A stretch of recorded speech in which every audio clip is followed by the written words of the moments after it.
ได้บ่เห็นหน้านาได้ฟังเสียงก็ยังดีอย่าได้รำคาญ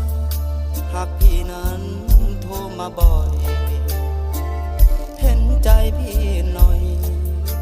บอกค่อยพบเจ้าสักทีรอให้โทรหารอแล้วก็มิดซีรี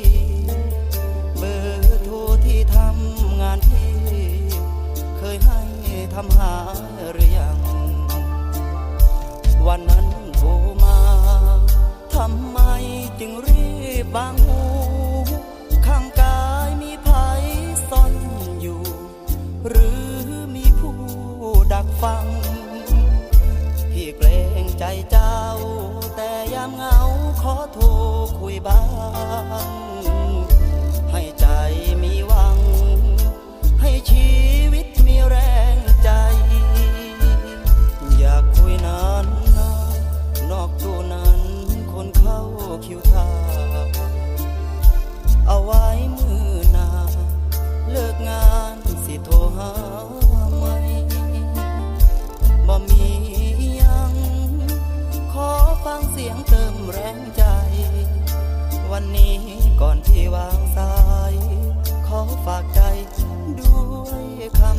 ำคืนหอ